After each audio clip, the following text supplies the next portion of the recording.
Okay, I want to try something. I want you to answer this question right now, naturally, without thinking, without preparing. Ready? Tell me about yourself. Go ahead. I am waiting. Nothing, right? Your brain just completely emptied out. 1 second you were fine, you were comfortable, you were sitting there enjoying this podcast, and then I asked that one question and suddenly your mind went on a little vacation. No notice, no goodbye, just gone. And the funniest part is that this is supposed to be the easiest question in the world. You have been living in your own body your entire life. You are the #1 world expert on yourself. And yet someone says, tell me about yourself, and your brain says, you know what? I think I will let someone else handle this one. Welcome back, everyone.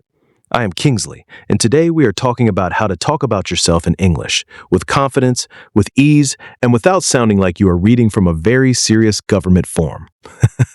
Because that is what most people sound like when they try to introduce themselves in English. Hello, my name is Kingsley. I am 30 years old. I live in Accra. I enjoy reading and long walks. And then everyone just stares at you, waiting for something interesting to happen, and nothing does. Today we are going to fix that.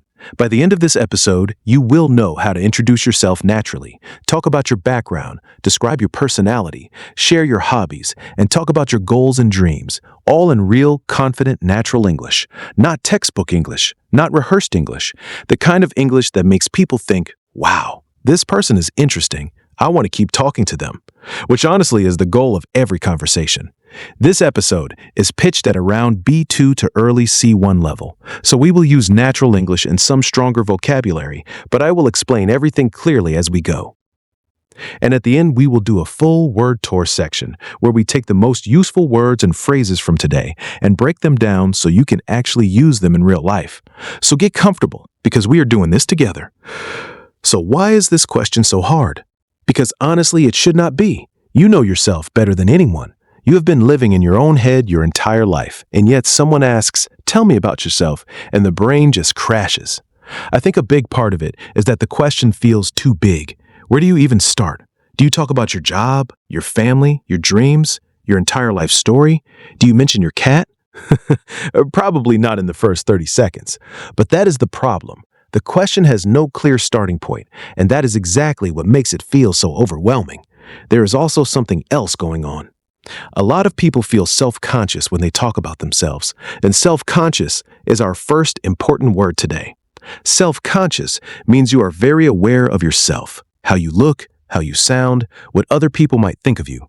When you are self-conscious, you start asking yourself, am I saying too much? Am I boring them? Do I sound arrogant? Do I sound stupid? And instead of just talking, you are talking and judging yourself at the exact same time. And that is exhausting. That is like trying to drive a car while also standing outside the car watching yourself drive. It does not work. And for English learners, there's an extra layer on top of that. You are thinking about what to say and how to say it in English at the same time. That is a lot happening at once inside one brain. So I want to say this clearly, and I want you to really hear it. That nervous, slightly panicked feeling when someone asks about you is completely normal. Even native English speakers feel it. This is not a you problem. This is a human problem. And like any human problem, it can be solved. Talking about yourself in English is a skill, and like any skill, you can learn it, practice it, and get better at it. So let's start from the very beginning. You meet someone new. What do you actually say? Because the version most people learn in English class goes something like this. Hello, my name is Kingsley. I am 30 years old. I live in Accra. I am an English teacher. And then everyone just stares at you politely. It sounds robotic. It sounds stiff. And most importantly, it gives the other person absolutely nothing to react to. There is no personality in it, no warmth, no thread to pull. And that is actually the key phrase. Give people a thread to pull. A good introduction does not just deliver information. It starts a conversation. It gives the other person something to respond to, something to ask about, something to be curious about. So instead of, my name is Kingsley and I am 30, you might say something like, hey, I'm Kingsley. I actually grew up in a really small town, which makes it a bit funny that I ended up in a big city doing this for a living. And then you smile. Already interesting. Already a conversation starter. People are going to say, oh, really? Where are you from? And now the conversation is moving on its own. The formula, if you want to call it that, is simple. Your name, one sentence about your background or current life, and one small human detail that naturally invites a follow-up question. That is all. The detail does not have to be dramatic. It does not have to be, I once climbed a mountain and met a lion at the top. It can be small and warm and human. The goal of an introduction is not to be impressive. It is to make the other person feel comfortable and curious. And this connects to something called a first impression. A first impression is the opinion or feeling someone forms about you the very first time they meet you. And it can happen very quickly, sometimes before the conversation is even properly started. So what you say and how you say it in those first moments genuinely matters. But here's the good news. A first impression does not have to be spectacular. It just has to be genuine and warm. And that is something every single person can do. Now let's talk about background. Because once you have introduced yourself, people often want to know more about your story. And background in conversation means your history, where you grew up, where you studied, where you have worked, where you come from culturally or professionally. It is the story behind who you are now, your origin story, like a superhero, but hopefully with fewer explosions. The key to talking about your background naturally is this: tell a short story, not a list, because a list sounds like a CV, and you are not a document. You are a person. So instead of saying, I am from Ghana, I studied education, I worked in Kumasi for 3 years, now I live in Accra, you might say, I grew up in a really small town in Ghana, actually quite far from the city. I studied education there, and I kind of ended up in Accra a few years ago, and honestly, I love it here, even when it drives me crazy. Same information, completely different feeling. The first version is a list. The second version is a person talking. Notice the small words that made the difference. Actually, honestly, kind of, really. These small additions give your speech personality. They make it feel natural and warm instead of stiff and formal. So a few phrases that help when talking about your background. I grew up in, which is a very natural way to talk about where you were raised. I studied, or I have a background in, which works well for education and work. I ended up, which is one of my favorites because it suggests that life took you somewhere, maybe not by a perfect plan, but it worked out. I ended up in teaching. I ended up moving abroad. It sounds real because life rarely goes exactly to plan. And I ended up acknowledges that in a completely natural way. You can also say these days I am for your current situation. These days I am based in Accra. These days I am working in content creation. Very casual, very present, very human. And here's a useful tip. Connect your past and present. Show the journey. For example, I studied engineering, but I ended up going into education, and honestly, there is more overlap than you would expect. Now the other person wants to ask, really, what is the overlap?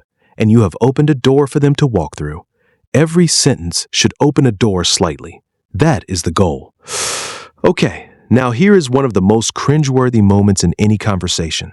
Someone looks at you and says, so how would you describe yourself as a person?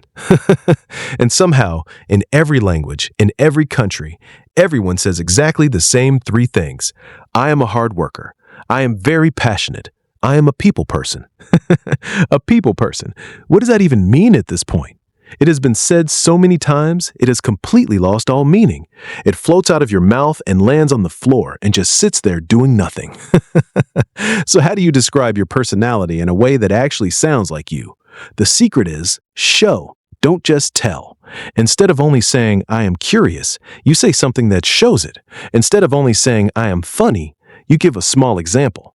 So instead of saying, I am funny, you might say, I am the kind of person who makes small jokes when a room feels too serious. I like making people feel comfortable. That tells me so much more than just, I am funny. Now I can actually picture you in a conversation. I can imagine what it feels like to be around you, and that is so much more interesting. Here are a few phrases that help describe personality naturally. I tend to be, for example, I tend to be quite organized, or I tend to overthink things sometimes. It sounds self-aware without sounding stiff. People say I am, like people say I am easy to talk to, or people say I am a bit too honest sometimes. It sounds natural because you are showing how others experience you, not just how you see yourself. And I am the kind of person who, for example, I am the kind of person who makes a playlist for every mood, or I am the kind of person who cannot leave the house without a plan. Specific, personal, and immediately interesting. And here is something important. You do not have to only talk about your strengths. You can mention something small you are working on or something a little imperfect about yourself. That actually makes you more likable because nobody connects with someone who sounds completely perfect. We connect with people who feel human, people who have little quirks, people who are a bit of a mess sometimes in a relatable way. Personality becomes interesting when you give it a small scene, a small habit, or a small honest truth. So do not just label yourself. Show us a little moment that feels like you. Okay, hobbies. This is where people either come completely alive or go absolutely flat. And the flat version sounds like this. I like reading. I like cooking. I like going for walks. Full stop. And then the other person nods politely and changes the subject because there is nothing to hold on to. There is no color, no texture, no feeling, just three activities floating in the air. But if you talk about your hobbies the way you actually feel about them, everything changes. And this is where a really powerful phrase comes in. I am passionate about. Passionate about means it is not just something you enjoy casually. It is something that genuinely excites you, something you care deeply about, something you could talk about for a very long time if someone let you. When you say, I am passionate about cooking, it tells a completely different story than I like cooking. It says, this matters to me. I invest real time in this. Please ask me more. Let me show you what this sounds like in practice. Instead of saying, I like music, you might say, honestly, I am passionate about music. Old records especially. I spend some weekends going to small music shops looking for albums I have never heard before. There is this whole ritual to it. Choosing the record, taking it home, sitting with it quietly. I love it. Now that is interesting. Now I want to know which music shops, which albums, what that ritual feels like on a quiet Sunday afternoon, because you gave it color, you gave it texture, you gave it life. The simple formula for hobbies is name it, add feeling, and add one specific detail. Why you love it, how you got into it, a small story around it. And do not be afraid to show enthusiasm. When someone talks about something they genuinely love, it is engaging. It pulls people in. Enthusiasm makes your English feel alive because people can hear that you actually care. And honest enthusiasm is always more impressive than trying to sound impressive. Now let's talk about goals and dreams. And this one makes a lot of people feel vulnerable because talking about your goals means letting people see what you want. And then you start thinking, what if I don't reach it? What if they judge me? What if I say it out loud and it doesn't happen? And that fear stops a lot of people from even mentioning their goals in conversation. But here is something worth knowing. Saying your goals out loud can actually help you. It makes them feel more real. And sometimes it connects you with people who understand, support you, or even help you get there. So it is worth the small risk. And you do not have to say something enormous like, my goal is to be a millionaire by next Thursday. That is a lot of pressure for everyone in the conversation. You can be much more human about it. I am working towards, that sounds honest and active. I am working towards getting my certification this year. I am working towards moving abroad. Something I really want to do is very natural. Something I really want to do is start my own business one day. And notice the phrase, one day. It is useful because it softens the dream. It says, this matters to me, but I am not pretending it is happening tomorrow morning. Another good one. I am at a point where I want to. Like, I am at a point where I want to go deeper into what I actually love doing. Or, I am at a point where I want to slow down and be more intentional. And the key to talking about goals confidently is connecting your goal to your why. Not just what you want, but why you want it. Not just, I want to start a podcast, but I want to start a podcast because I love the idea of creating something that helps people feel less alone. That is immediately more powerful, more believable, more human. Because there is a reason behind it and a feeling behind it. And goals with a why invite conversation. Goals without a why just sit there awkwardly. And one more thing, you do not have to have everything figured out. It is completely okay to say, I am not totally sure yet, but I know I want to move in this direction. That is honest, and it still sounds confident. Because pretending you have all the answers is not confidence. Saying honestly where you are right now, calmly and clearly, that is confidence. And speaking of confidence, let's talk about the balance a lot of people struggle with. You want to come across as confident, but you do not want to sound like you are bragging. And come across is a very useful phrase. To come across means how you appear to other people, how they receive your words, your tone, your energy. I want to come across as confident, but warm. She comes across as very approachable.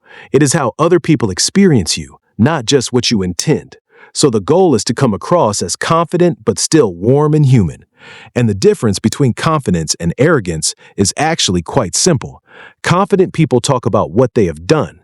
Arrogant people make it sound like they are better than everyone else because of it. There is a very big difference between "I am really proud of what I have built" and "not achieve is I am the best at what I do."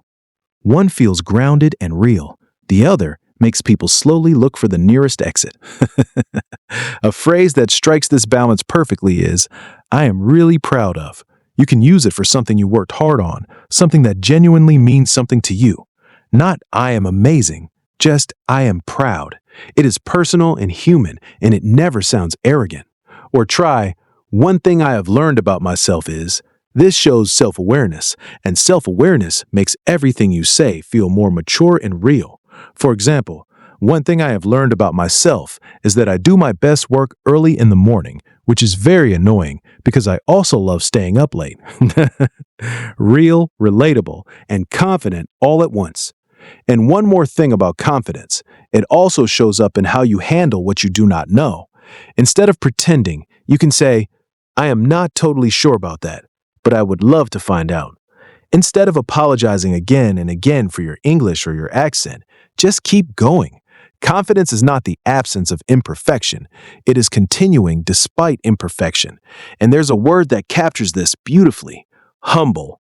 To be humble means you know your value, but you do not act like you are better than everyone else. A humble person can talk about their achievements without making other people feel small. And humble does not mean putting yourself down. That is a very common mistake. Humble is not, "Oh, I am not that good, really." Humble is, "I have worked hard for this, and I still have a lot to learn." That kind of person is easy to be around, confident enough to share, grounded enough to listen. Okay, now let me give you something very practical. Real phrases you can use in real life starting today. Let's go group by group. First group, simple introductions. "Nice to meet you. I am Kingsley. I am originally from Ghana, but I've been living in Accra for a few years now." That gives your name, your origin, and your current life. Simple, but complete. Or try, "I am based in Accra at the moment, but I actually grew up in a much smaller town, which makes the city feel a bit intense sometimes." And if you want a work version, "I am Kingsley. I work in English education, mostly content and podcasts, that kind of thing." That kind of thing makes it feel casual and natural instead of overly formal. Second group, talking about your background. "I grew up in a really small town, so moving to a bigger city was quite an adjustment, and quite an adjustment means the change took time to get used to." Very natural phrase. Or, "I studied education at university, which surprises people because now I work mostly in media." Contrast makes your background more interesting. You could also say, "I have worn a lot of hats over the years." That means you have done many different things, different jobs, different roles, different experiences. Or, "I ended up going into teaching completely by accident, and it turned out to be the best accident of my life." That one has a whole small story inside it. Third group, describing your personality. "I tend to be quite quiet when I first meet someone, but I warm up pretty quickly." And to warm up means to become more relaxed and comfortable. Very useful phrase.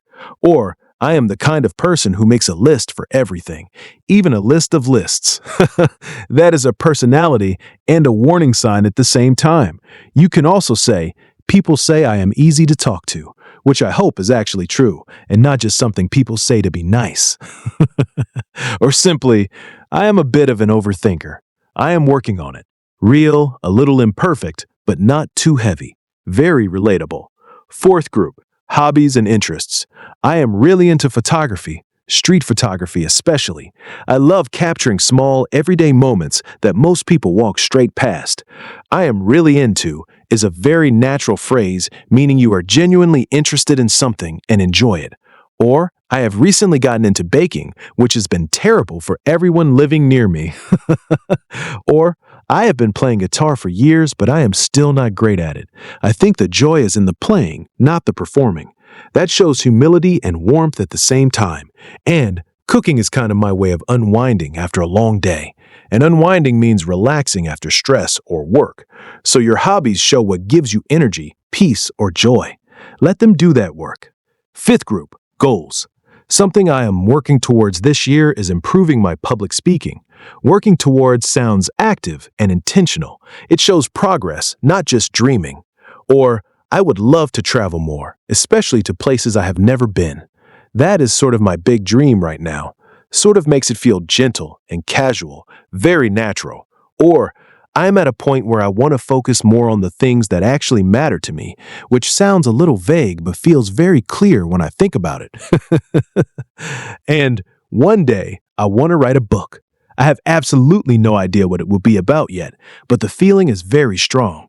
So many people have this dream. You are not alone. And finally, phrases to keep the conversation going, because the goal is never to give a speech. The goal is to keep the conversation alive. Try, it is a long story, but the short version is very useful when your background is complicated or takes time to explain. Or, I could not pick just one thing, honestly. When someone asks what you love or what you do and there are too many answers. Or, that is actually a really good question. This buys you a moment to think and sounds completely natural. Just do not use it for every single question. And it is funny you ask that because a smooth way to bring in a related story or example. Remember, these phrases are not a script. They are tools. Take the ones that feel like you. Practice them out loud. Use them in your own way because you do not need to sound like anyone else. You just need to sound like yourself, just with better phrases. And that is exactly the point of today. Let's do the word tour. In this section, I will take the most important words and phrases from today, explain them simply, and give you examples you can use in real life. Listen, repeat if you want, and think about where you could use each one. First word, self-conscious. Self-conscious means you feel very aware of yourself, how you look, how you sound, and what other people might think of you.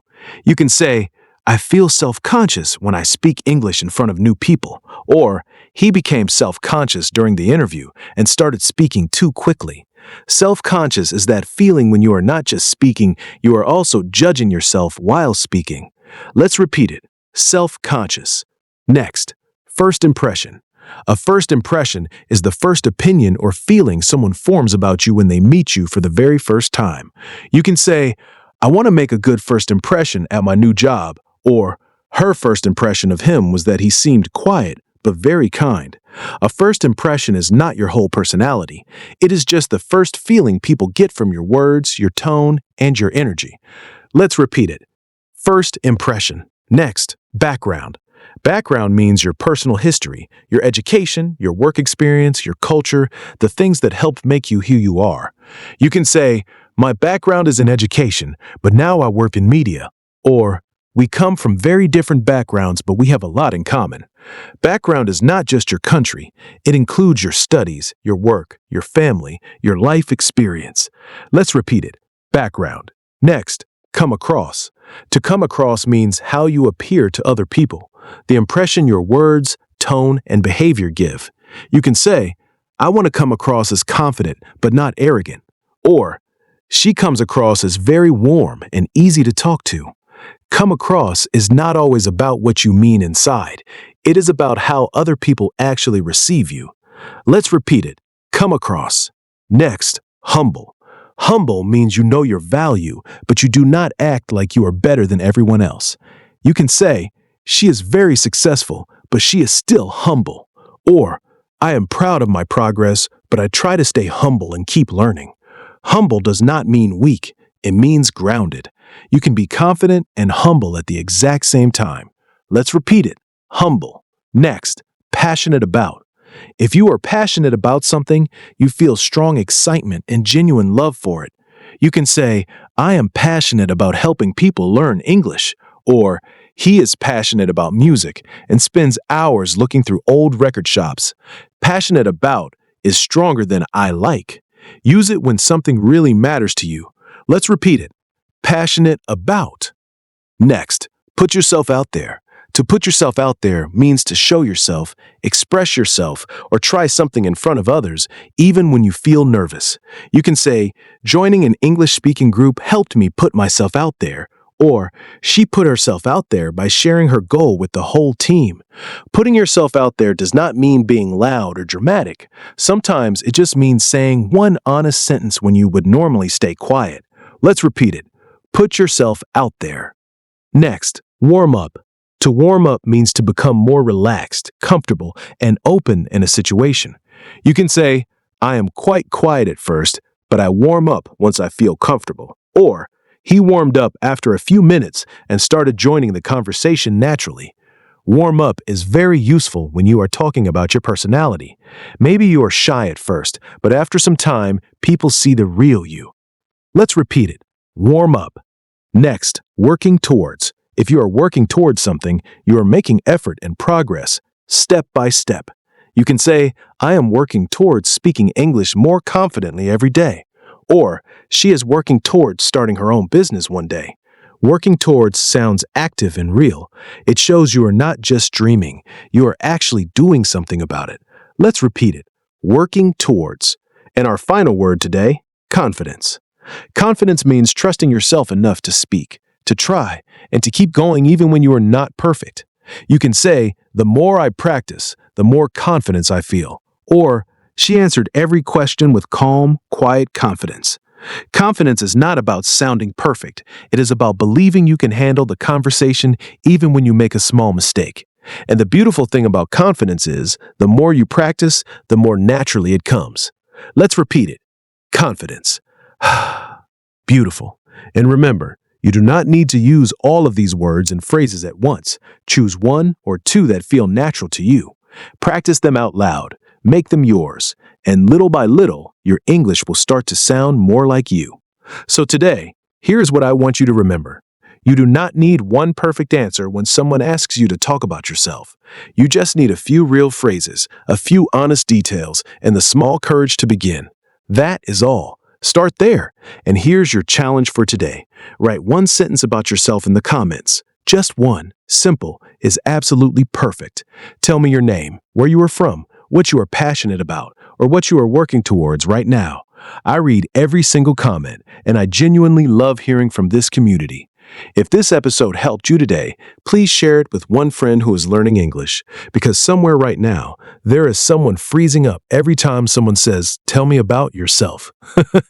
Staring into the distance, wishing their brain would come back from its little holiday, and they need to hear that they are going to be absolutely fine. Thank you so much for being here with me today. Keep practicing, keep showing up, and keep putting your real self into your English. I will see you in the next episode. Bye for now.